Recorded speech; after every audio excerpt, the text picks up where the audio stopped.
Hello, everybody. Welcome to the Buckeye Weekly podcast. I am Tony Gerdeman here, as always, with Tom Orr. Tom, how's it going? Well, Tony, I'm feeling quite old because we found out tonight that Ohio State defensive tackles Tyleik Williams and Ty Hamilton, both of whom have first names that start with T, have decided to call themselves TNT. So one of the reporters on the beat asked, "Oh, are you familiar with the AC/DC song TNT?" Neither of them were.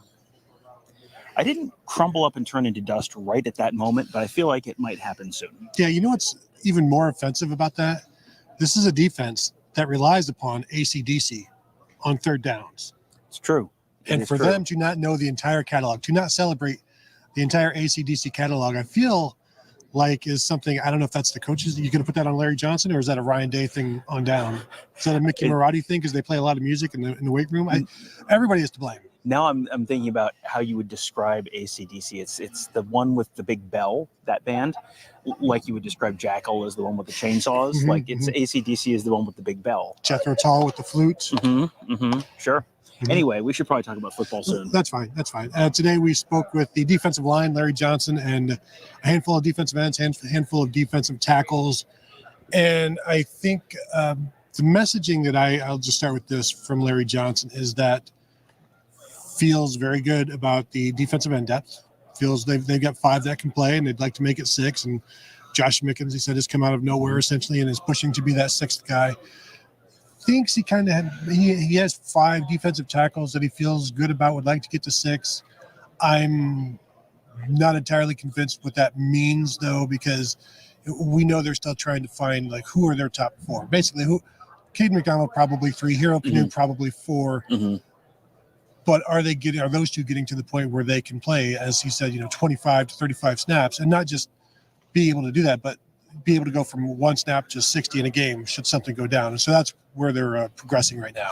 And that's just sort of going to be a gradual progression. I think progression there is the right word, where it's not going to be an immediate thing. Mm-hmm. It's going to be you're earning a bigger role.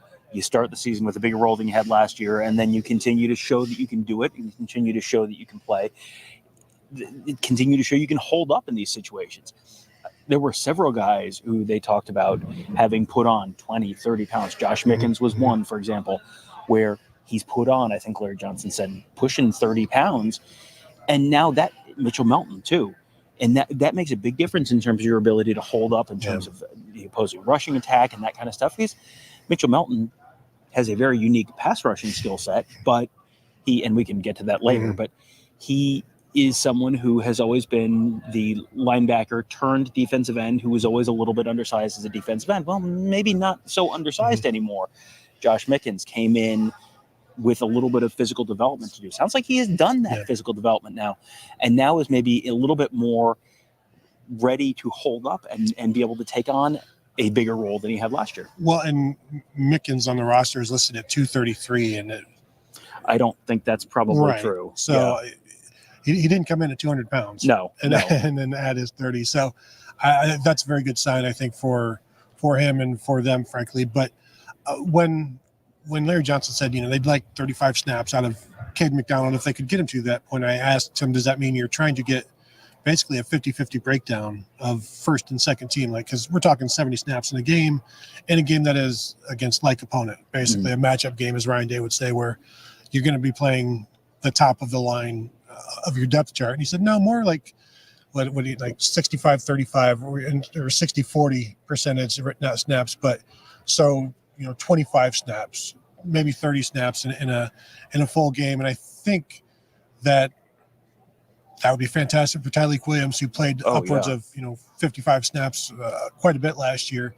I wonder what he could be at 40 snaps, fresh the entire time, if they can do that for him. Well, that's going to make a huge difference, not only in game to game, but also week to week, because that's the stress you're going to be under, not necessarily the first month of the season. September, you can kind of ease yourself in. They can play him 30 snaps a game, whether they need him to play 30 snaps a game or not.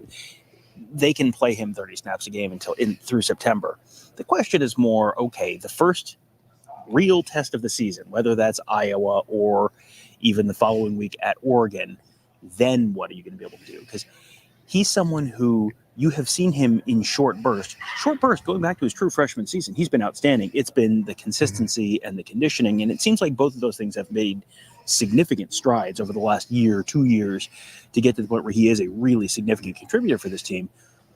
But boy, if he doesn't have to push himself to the absolute limit, you saw last year the strain that having defensive linemen who had to play every snap, the defensive ends last year at Notre Dame, JT Tuimoloau, Jack Sawyer played every snap of that game. It's not going to be, they don't have to do that this year.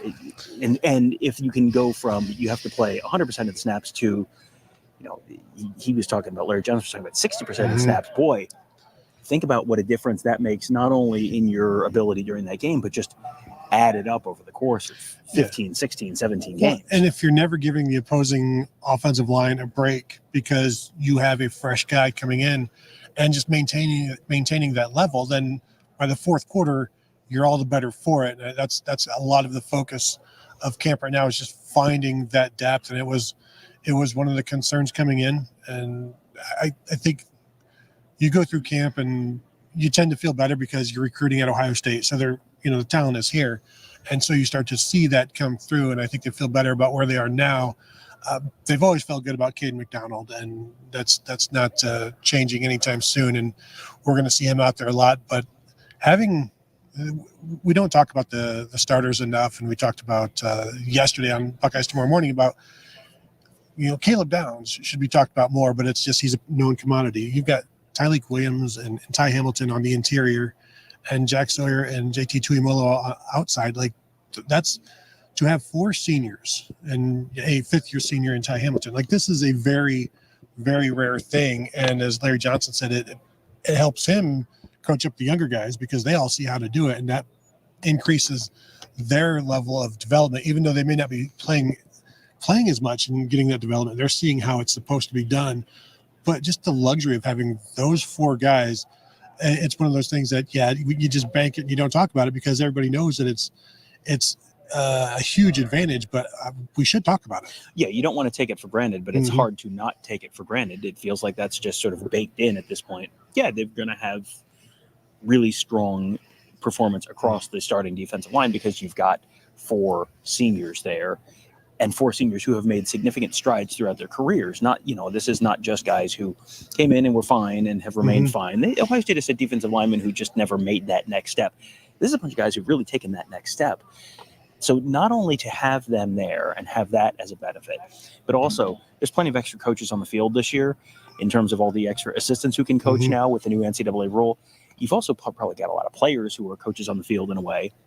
You also, another benefit to it is a lot of those guys are not necessarily, at least through the early to middle parts of camp, not taking as many reps as other guys are because you're in that point where you've been in this defense. You've been working with Larry Johnson for 4 years now. You've been in the Jim Knowles defense for 3 years now. You kind of know what you're doing at this point. That allows the younger guys even more snaps, the access to the older guys and their knowledge, the ability to learn from them, to watch the film and break down film. I mean, all that stuff is going to pay huge dividends down the line for the younger guys too. Talking about those 4 seniors, we saw them in June at camps coaching up. They were doing coaching of 2026, 2027 guys, helping them go through drills, standing around with Larry Johnson. So coaching is nothing new to them. Right. It's just such a luxury to not have just veterans, but productive veterans. 3rd year in this defense. Like there's nothing really, like anything that comes up, they will have seen or they're prepared enough to handle it and to adjust to it on the fly, or the next snap or the next series. Like it's very just boom, boom, boom. Okay, now we've adjusted. This is what I want you to do. Boom, I can do that. I already knew that. You didn't even have to tell me we were going to do that anyway. Like that's a luxury that it will get passed down. But when was the last time they had something like this in terms of seniors? They've always had like a collection of underclassmen and every, like 2016 is a fantastic defensive end group, but you had a freshman, Nick Bosa, and seniors and juniors along the line there. So it's not just a group of seniors. You're not going to see this like any other position, maybe other than like offensive line, because that's such a developmental position. But imagine, Tom, when was the last time they had 4 starting defensive linemen who were seniors? Because maybe it's 2020 or something. Well, like that. I don't know. Oh, well, I know the answer can't possibly be 1996 when it was Vrabel and Finkus and Fickle and Winfield. Garnett, maybe? I don't remember who the 4th defensive lineman was, but yeah, that was more of the norm back then because the 3-and-out model was not quite as mainstream as it certainly is now.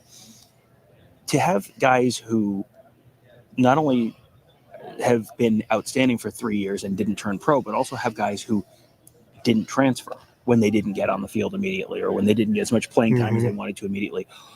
All of that is not the norm right now. And this is one of these luxuries that you probably shouldn't get too accustomed to, because this is probably not going to be the norm moving forward. This is going to be a pretty unique situation that Ohio State has the opportunity to take advantage of. Yeah, for sure. We got a super chat.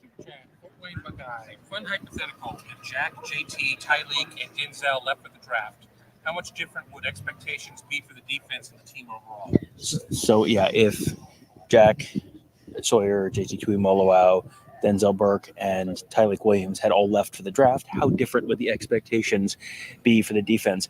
But, Tony, I think the easy answer for that is this is Ohio State. This is a Columbus, Ohio. The expectations would remain exactly the same. They just wouldn't be quite as realistic. Well, I mean, you're talking about replacing the defensive ends with juniors. So that alone is an advantage. It's going to be really hard to replace Tyleek Williams, what he does. He led the team in tackles for loss, him and Jack Sawyer last year. But we expected Denzel Burke to go and knew that Jermaine Matthews would be the guy and they'd be okay. They've recruited well enough to still be a favorite in the Big Ten. I mean, next year is going to be very, very interesting, but they're still going to be a favorite in the Big Ten, no matter how many people they're losing. And I think there would still be national title hopes for sure. Like I said, and realistic. I think. Yeah. Well, and this is, I'm joking that this is the expectation every year, realistic or not. It's more realistic this year than it is in some others. But in the 12-team playoff era, you assume they're getting in every year. And then it's just a matter of, are they the team that gets hot? We did the morning show talking about, is this the most talented Ohio State team ever going, how far do you have to go back to find a team that's this talented? And a lot of the teams that are in that conversation, the 2015 team, the 2003 team, the 1998 team, those are all teams that would have tremendously benefited from a 12-team college football playoff where you have the one stupid game, the one slip up, and it doesn't necessarily kill your season. So if you have the level of talent that Ohio State has just on a year-to-year basis, I've said this before, I don't think there is a program in the nation that would have benefited more from the 12-team playoff if it had started in 2014 than Ohio State, because there are a bunch of years you get in 2014, maybe you win it, maybe you don't, but they were certainly playing the best football in the nation by the end of the year, so maybe they win that. 2015, boy, that looked like a different team after the Michigan State loss. 1998, boy, would they have done that? I would have taken Ohio State's chances in 1998. 2019, think about what it took for them to lose to Clemson in that year. Clemson could have had a slip up against someone else. You get another crack at Clemson. LSU could have had a slip up against someone. I mean, when you have the level of talent that Ohio State has just year to year, you're always in the top 5, 6-ish in the nation in terms of most likely to win the national championship. So if you're in that mix every year, that is only going to be beneficial to you. And I would say if Denzel Burke was not here and your starting corners are Jermaine Matthews and IGB, you're still talking about, is that the best cornerback duo in the Big Ten? Yeah. Well, and maybe it's Jordan Hancock and IGB and Jermaine Matthews is playing in the slot. Absolutely. That's a possibility as well. So only kind I make, Tony. Only kind I make. I'm just going to let the machinery go past, and we'll continue. Okay. Anything else from the defensive line? Because, again, it was just one position group today, and it's such a known quantity, and the questions we had got answered, but it's still a wait and see on really where that depth is going to be. I did ask Caden Curry, like, what's a good number of snaps for you per game? It's like, whatever, so as long as I'm making an impact, and I'll do whatever it takes. And I think if we're talking in a like an Akron,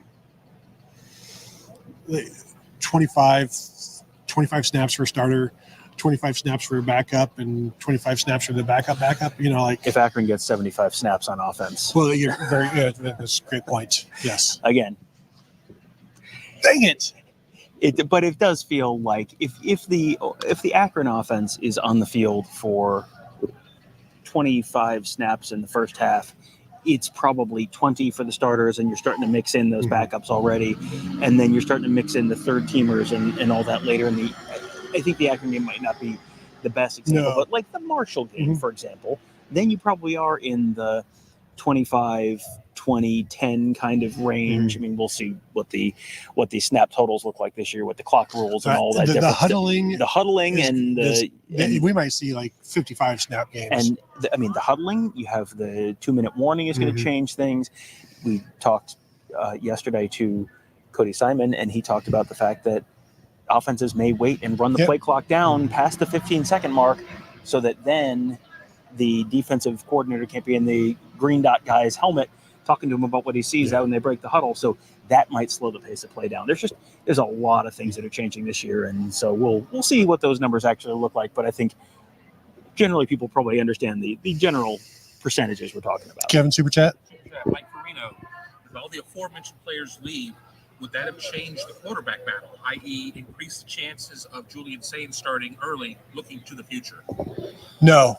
With those guys leaving, would that have changed the quarterback battle? Would they have turned to Julian Sain to start looking towards the future? No, they don't ever look towards the future on the field. They're only looking towards the present.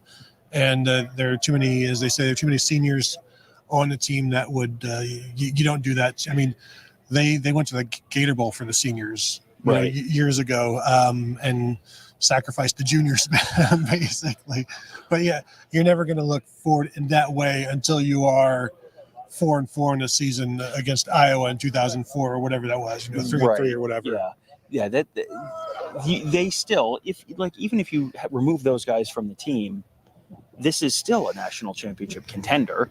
This is still a Big Ten championship contender, especially in the 12-team playoff era. You got to remember, you can lose a game or two and still make the playoffs. And once you're in the playoffs, anyone can win it. So this is a team that is not going to, first of all, Will Howard was in before any of those decisions were made. And so if Will Howard's the best quarterback on the team, this is not UMass where you have to look 2 years into the future. And even if you do with the transfer portal, you can't necessarily make those long-term plans and just have these guys written in ink for multiple years. There are plenty of MAC teams that have had young guys start at quarterback, and then turns out they're good, and then they leave, and you get a bunch of money, and that's just sort of the reality. It is a live for the moment kind of sport in a way that it has never. It has always kind of been, but never more than now. I will say, it would be a consideration if you're looking towards the future as of November, December, January. Sure, That's a different kind of looking towards the future where, like you said, you could conceivably lose 3 games. You could lose more as long as you win the Big Ten. You're going to get in. So, there can be some growing pains, but it's still going to be whoever wins that quarterback battle. It's not going to be like, well, you know what? Will is better, but Julian will be better in December. Let's go with that. It's like they're not going to go that way. Kevin. Super chat from Nicholas. Any talk of structural changes to the defense, mainly different looks to get CJ on the field for pass rushing situations? Yeah, and he talked about structural differences and changes to the defense to get CJ Hicks on the field in pass rush situations. Jim Knowles talked about this a couple of weeks ago where they are, and we've seen CJ on the edge a couple times in practice a couple of weeks ago, and it's more about doing more with the will linebackers and getting them in position because they are a unique type of athlete, getting them to do more because they can do more, create more havoc. They want to create more chaos because they have more safety nets around the field so that if something goes wonky, they're a little bit protected. But there are those things that they're working on doing. I don't know how effective they've been, but there's also the 3 linebacker look where CJ or Sonny Hicks is going to be the Sam, and they can do some different things with that. So they are, I mean, they've talked for years now about CJ Hicks does this very, very well. And so if you don't do something with that, then what's the point? Right. And they're going to mix up the looks, and you're going to see a bunch of different offenses, a bunch of different styles of attacks, which sometimes are going to be 3 linebackers. It's possible we see a 4-1-6 type of defense at some point. You may see a Mitchell Melton. Larry Johnson talked about him playing the 6 technique, which is lined up over the tight end. Mm-hmm. So either as a 5th defensive lineman or wider splits, whatever it is. You're going to see a bunch of different stuff because they've got to show a bunch of different looks. You can't be too predictable. This is a team that can out-talent probably at least, I mean, just purely out-talent at least 6 teams in the Big Ten? At least 9 teams on its regular season schedule. And then quite possibly the first team they play in the college football playoff as well. You might just be able to purely out-talent them. But at some point, they might play Oregon once, twice, 3 times this year. You're not necessarily just going to be able to out-talent Oregon. So you're going to, and Georgia is still waiting at the end of the rainbow in Atlanta, potentially on January 20th. So you're going to have to mix things up. You're going to have to try and confuse people, and different looks they've had plenty of time to. You're not learning the defense anymore. This is the 3rd year of the Jim Knowles defense. So this is when you can kind of get in your bag a little bit because you're not having to teach the basics. Mm-hmm. You can get a little more creative. And you have guys that you can get creative with, creative athletes. He talked about Mitchell Melton's pass rush technique calls it basketball on grass. Larry Johnson says he's got kind of the crossover thing and the misdirection. He can do some of that stuff. We've seen the spin moves that everybody has. But I know the answer is going to be that you can't worry about it, but there will be situations where you are playing a team for the second time, so you cannot go with the same thing you've done. Now, the main focus isn't going to be, well, let's hold something back against Oregon because we might want to use it the next time we play them. You don't worry about that. But when you are getting ready to play them a second time, now you're like, what did we show? What can we show off of that is not like that they might be prepared for? But the thing is, like, we know that we know that you know. And so, like, that kind of game is going to be interesting. I know we've seen it before. Ohio State has played Wisconsin twice in the same season, but Wisconsin isn't Oregon. Wisconsin isn't Michigan, in my opinion. In your opinion, yes. In terms of latitude, not dissimilar. In terms of style of play, potentially very dissimilar. The 42nd and a half parallel. If you say so. This is the time of year when we hear the phrase iron sharpens iron a lot. I just want you to prepare yourself for cat and mouse game. That is going to be a phrase you're going to hear a lot because there's going to be, as you said, I did this, here's your counterpunch. Now here's my counterpunch to your counterpunch. Here's your counterpunch to my counterpunch to your counterpunch. There's going to be a lot of back and forth. There's going to be a lot of, okay, I know that you are probably going to do this because I did this the last time. So what I have to do is I have to have an answer for what I think you're going to do the next time. And then we play a team potentially a third time. Then it's a whole separate conversation. I asked Ryan Day about that at Big Ten Media Days. And I asked about it in terms of the prep, in terms of studying the film. And he said, it's actually less prep in terms of you've already seen them. You know what they have. What we didn't talk about was this in terms of the, okay, I know that you know that I know that you know that, and figuring out this is where you're going to get into all the, the coaching staff, the analysts, all those kind of guys. They have to just sort of sit in a room and just rub their temples and think about, okay, what do we do when they do this? Well, I've got 2 questions for you relating to the cat and mouse game. Who is the cat? Who is the mouse? And if you asked Tyleek Williams, like, who is Tom? Who is Jerry? Would he understand that reference? The second part, probably not. First part, see, really better than cat and mouse game would be spy versus spy. But if the kids today don't know AC/DC, there's no chance they know spy versus spy. See, the white spy has to be the one that's your team. Whichever team that is, you're the white spy. The other team is the black spy. But boy, I don't think that. Don't you always want to be Jerry? Although you are the hunted then. I mean, but It typically worked out better for him, yes. So didn't you ever want that invisibility cream? I personally related more to the other one for obvious reasons, but That's true. better than itchy and scratchy, yes. I don't know that he would understand that reference either. Dynamite drop in, Monty. Kevin, any questions that you got there? I think we do. First one here from Greg. Did Larry give any reason to believe Kenyatta Jackson could be an elite defensive end? Did Larry Johnson give any indication to believe that Kenyatta Jackson can be an elite defensive end? Like, we've always heard very good things about Kenyatta Jackson, but Larry Johnson always talks very highly of Kenyatta Jackson. So I expect him. He said he considers both Caden Curry and Kenyatta Jackson ones. There are no ones and twos. They're all ones. But these are all things he said before. But he's not always lying, because in 2016, 2017, they had 4 number ones. And those two would be starting here if Jack and JT had gone. So, like, I think it's totally acceptable to consider them starters. And if you're starting a defensive end at Ohio State, you're going to be productive. But again, I still want to see it. You see some ridiculous plays out of him in practice and, sometimes in games. When it all comes together, I think it's going to be very, very good. But I still want to see it. You still want to see it. We've heard about it this month. We've seen it to a certain degree this month. But hearing about it in scrimmage and seeing it on the practice field, you want to see that translate to the actual game field. I do think he's someone who, what's a realistic over-under for a sack total for Kenyatta Jackson this 4.5? I was going to say 5.5, but I think we're in that range. And go back a couple of years, 4.5 led the team. Jack Sawyer led the team with 4.5 sacks in 2022, I believe. So that's a pretty good number. And I'm sure everyone's going, well, Chase Young had settle down. No Youngs, no Bosas. No Youngs, no Bosas. But if you have 4.5 this year, then maybe you are the guy who has 9 or 10 next year. And you might see more than that. I'm going to be interested to see how many snaps does he play in the, before the point at which JT Tuimoloau and Jack Sawyer are unbuckling their shoulder pads against Akron.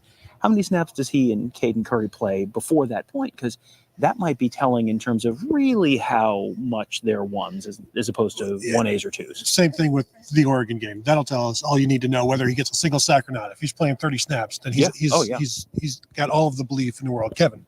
Chat, Mike Carino, Jerry hunted Tom like 50% of the time. Well, Jerry hunted Tom about 50. Well, I mean, what's good for the goose is good for the gander. Now, Tom, between Oregon and Ohio State, who would be the goose and who would be the gander? Well, the duck. It's not a drake. It's not a drake, but it's just a duck.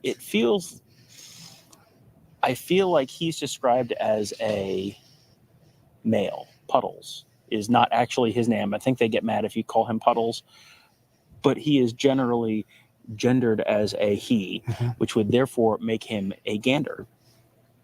Okay. So you're calling the Buckeyes are geese in this scenario? I'm not sure. Exactly. In the way in traffic, I mean, you see them all over Columbus. They are everywhere. Yes. And they may have a Canadian punter. They true, and tight ends. Yeah. Yeah. Well, not this year. I'm thinking. Yeah, a little down the line. Yeah. Kevin, any more questions? Yeah. Christopher, has anyone heard anything about Josh Mickens? Has anyone heard anything about Josh Mickens? Good question, good timing, because we talked about him a little bit ago, Tom. Yeah, Josh Mickens is someone who Larry Johnson talked about the fact that he is. They feel like they've got 5 defensive ends, and you can probably fill in the top 4 because we just were talking about him. 5th being Mitchell Melton, and then the 6th, he was asked about Edric Houston. Is Edric Houston potentially that 6th guy? He said, well, maybe, but Josh Mickens has really taken a major step, taken a significant leap forward this year, put on about 20, 30 pounds, which that was just sort of a part of the you've got to get up to be Big Ten defensive end size because you got to be able to not just rush the passer, but you also got to be able to stand up in the run. And when you're a defensive end, you're going up against tackles a lot of times. Those tackles are going to be 6'6", 320-pound kind of guys. So if you're 230 pounds, that is not necessarily going to be a winning matchup for you in the run game. So Mickens put on some weight. Sounds like he has taken some real significant steps forward over the last couple months. So just in the last hour and a half, my mental expectation for how much we'll see Josh Mickens has ticked up quite a bit. Well, he's gone from an athlete to a defensive end. That's part of the progression, and it's good to hear because we have not.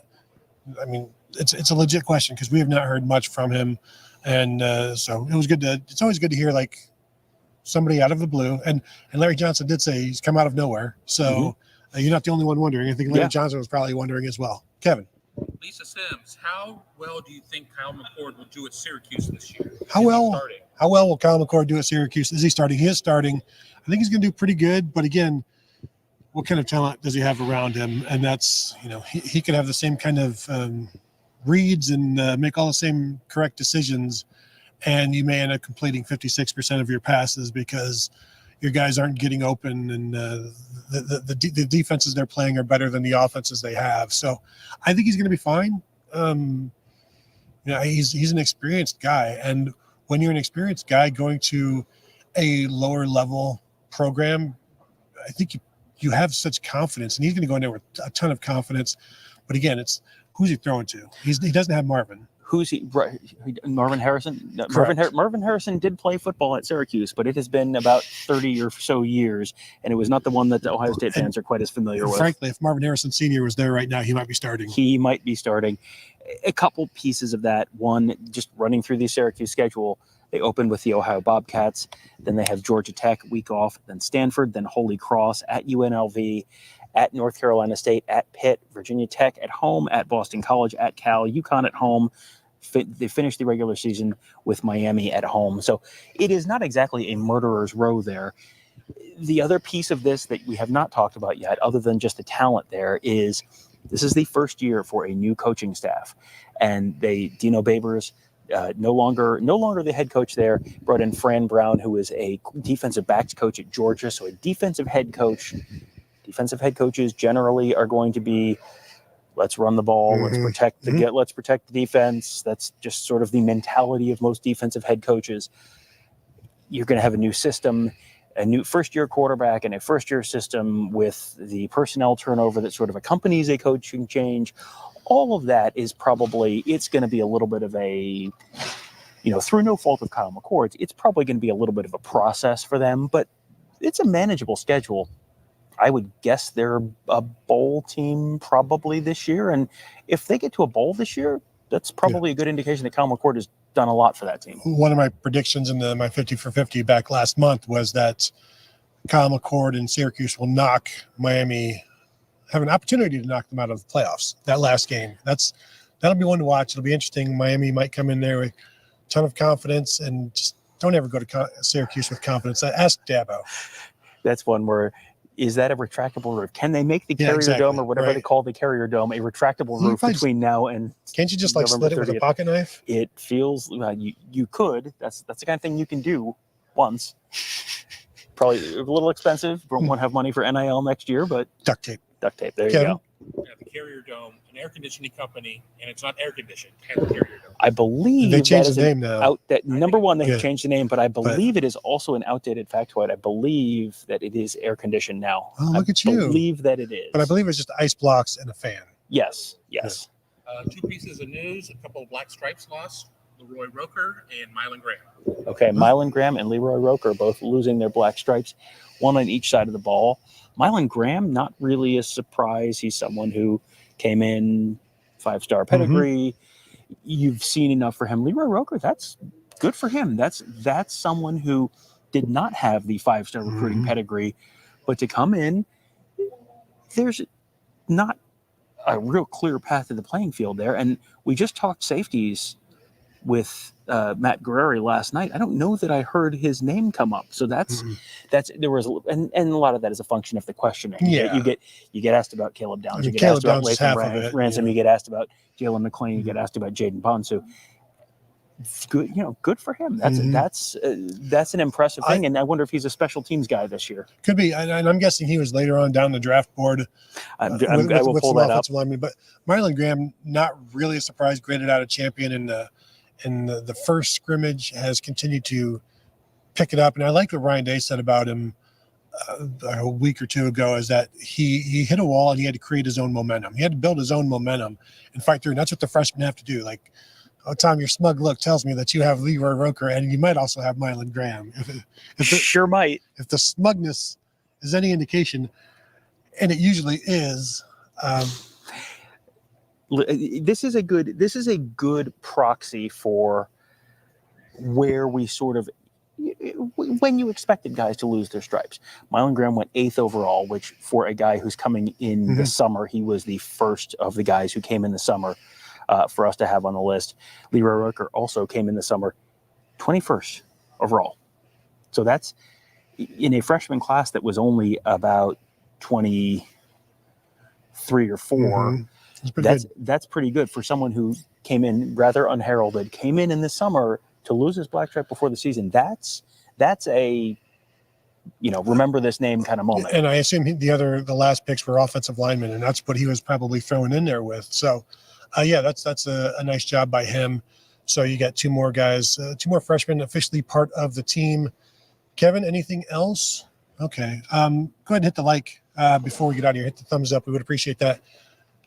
Tom, we did not get a chance to have a pre-meeting about when we are going to do a Friday live show for bold predictions. We don't have to do it right now in front of the people. This is not very professional.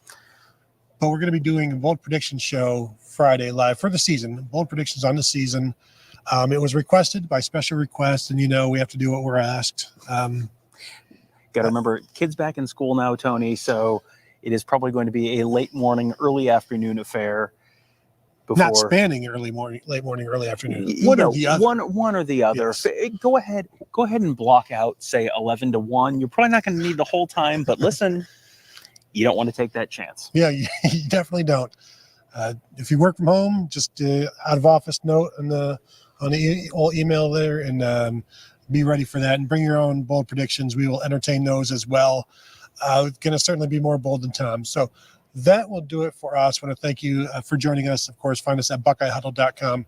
Join up if you have not. Now is a fantastic time to do so because I don't know if you know this, the season is here. So we will see you there. And of course, youtube.com/BuckeyeHuddle. Subscribe to the channel. That way you get notified when we go live. So thank you all for tuning in, and we'll talk to you guys later.